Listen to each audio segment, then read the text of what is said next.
Corría el año 1950.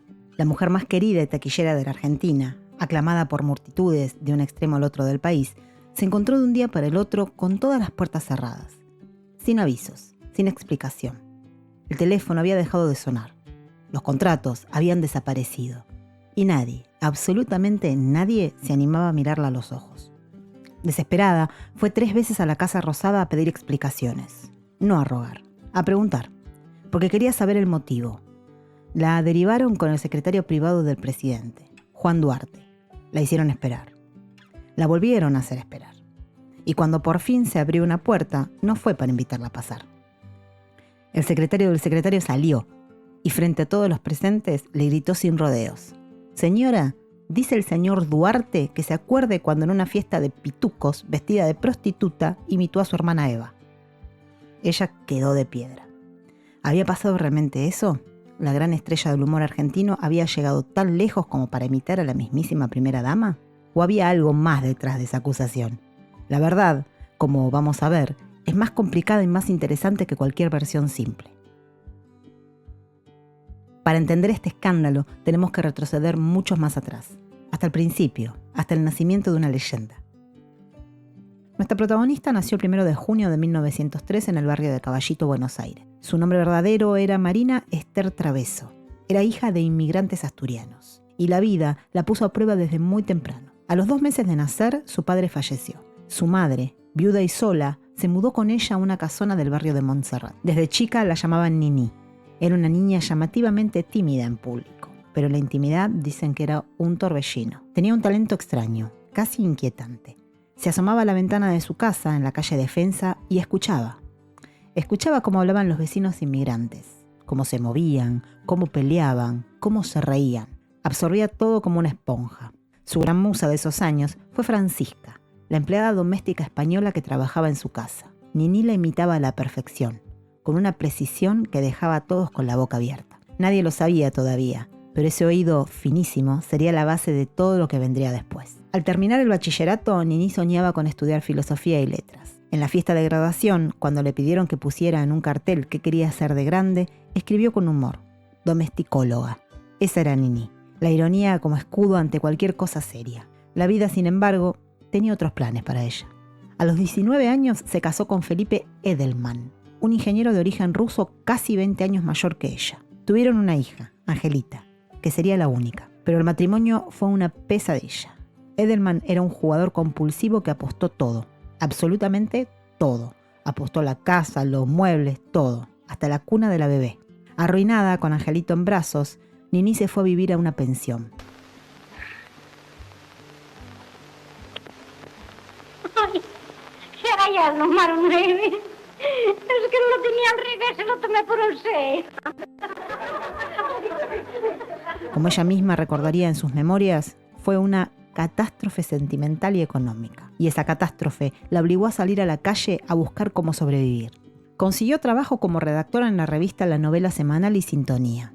Escribía columnas humorísticas sobre las estrellas de la radio. Pronto, los directivos notaron su chispa y le propusieron algo diferente: probar suerte cantando al aire. Debutó como Yvonne Darcy, una supuesta cancionista internacional que cantaba en varios idiomas.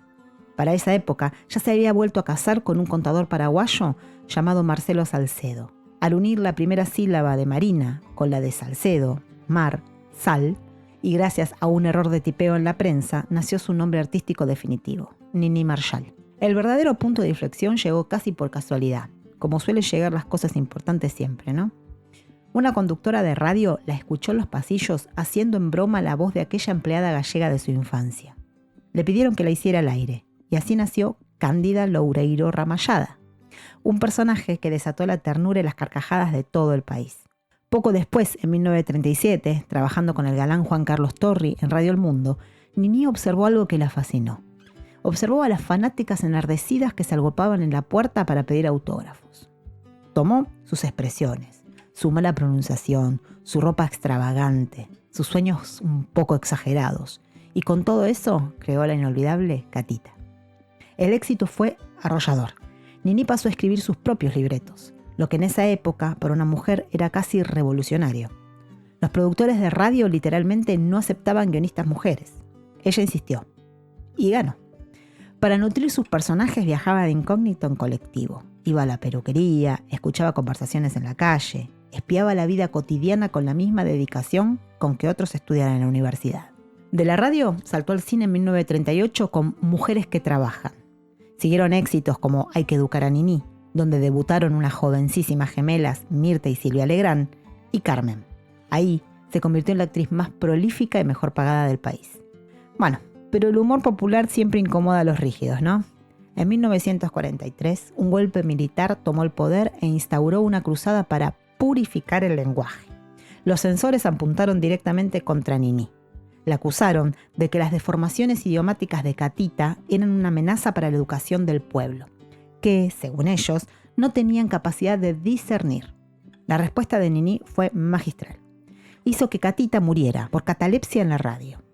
Y al resucitar, el personaje hablaba en un español, tan exageradamente perfecto, que dejó en ridículo a los censores. La estocada final fue despedirse diciendo, hasta el viernes que viene, si nos dejan. Bueno, no la dejaron. La prohibieron por completo de la radiofonía.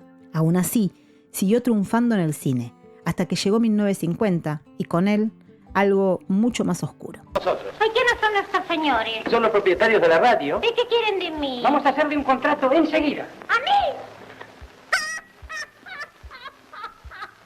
Bien, volvamos al principio, a esa acusación que la dejó sin trabajo y sin país. ¿Imitó Niní Marshall a Eva Perón en una fiesta vestida de prostituta? Esa es la pregunta.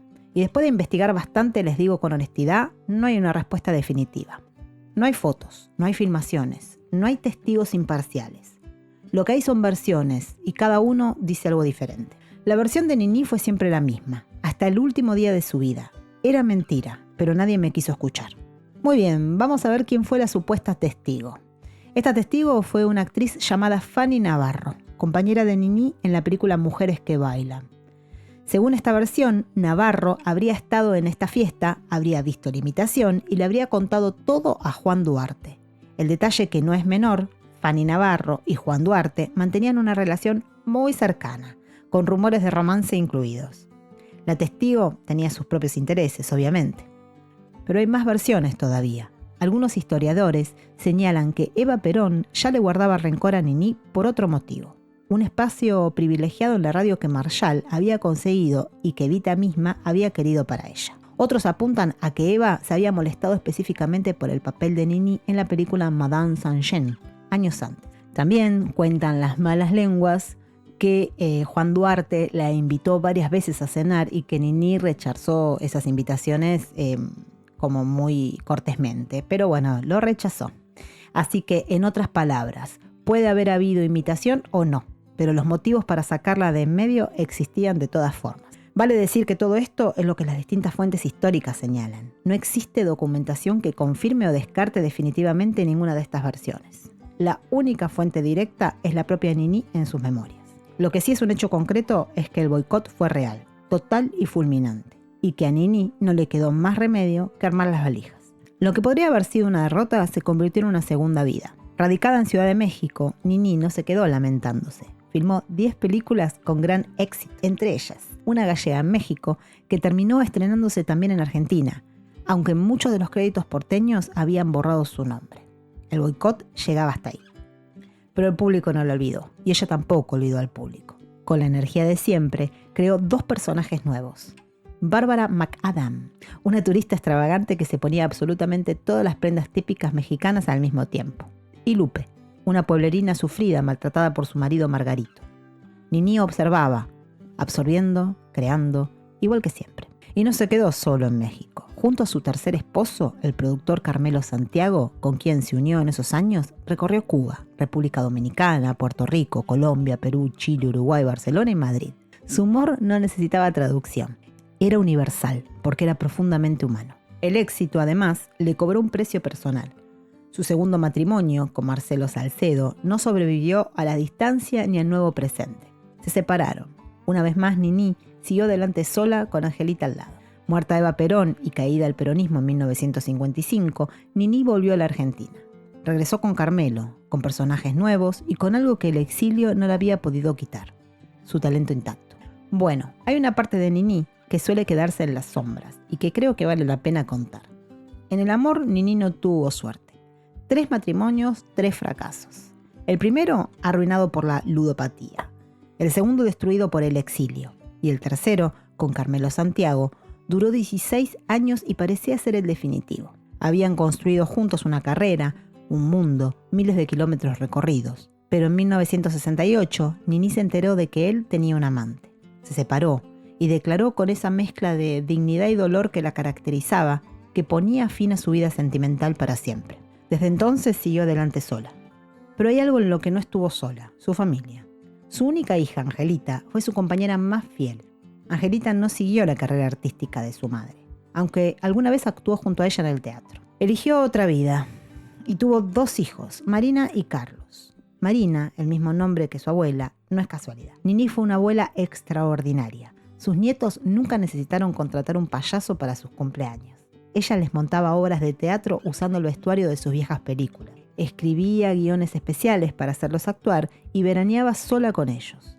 La misma mujer que había deslumbrado a toda Latinoamérica se sentaba en el piso a jugar como si fuera una niña más. En la intimidad la llamaban Mimina, y para ellos, Mimina era simplemente su abuela. Seguimos.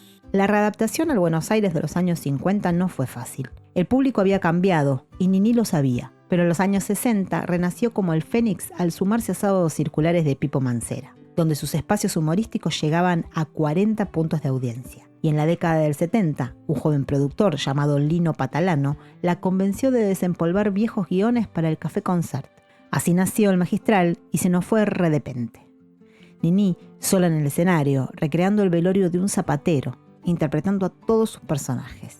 Hizo más de 1.800 funciones. Arrasó en boletería a sus 70 años. En esos años, los grandes de la cultura argentina empezaron a ponerle palabras a lo que el público ya sabía desde siempre. Ernesto Sábato la llamó la profunda observadora de la condición humana. María Elena Walsh la bautizó la Cervantes Nuestra. Y el actor Jorge Luz, que la conocía mejor que nadie, dijo algo que vale la pena repetir. Que Nini era superior a Chaplin, porque todos sus personajes, sin excepción, eran geniales. En 1980, tras filmar Qué linda es mi familia junto a su amigo Luis Andrini, quien falleció trágicamente a los pocos días de terminar el rodaje, Nini tomó una decisión. Se retiró. Dijo que prefería irse antes que asistir a sus propios funerales. Pasó sus últimos años refugiada en la pintura, en los libros, en los mates de leche matutinos. Hablaba por teléfono con Libertad Lamarque, Tita Merelo, Jorge Luz. Tomaba el té con China Zorrilla. Fue nombrada ciudadana ilustre en 1989 y vio cómo sus libretos se adaptaban hasta en París.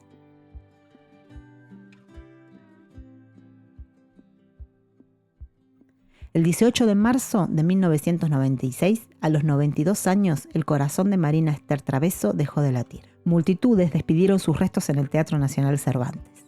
Cuando murió, su hija Angelita y sus nietos no llamaron a nadie.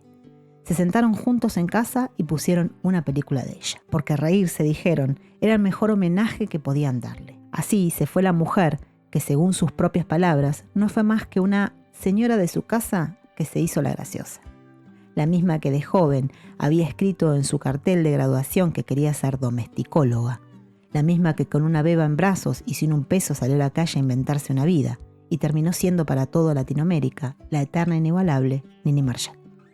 Bueno, espero que les haya gustado el video. Nos vemos en el próximo Eco. Besos. Y curiosamente, fíjense las vueltas de la vida. Yo debuté en una película de Nini Marshall.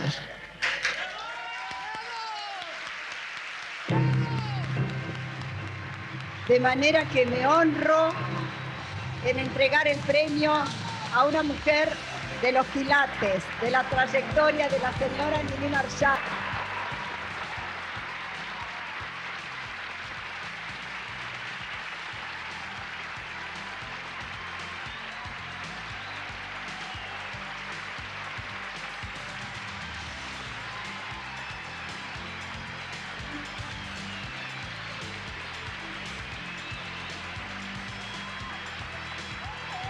Muy pesado. Nini, para vos este homenaje, querida Nini, querida, este homenaje de toda la colonia artística, de todos tus compañeros que te amamos, que te veneramos, que te admiramos.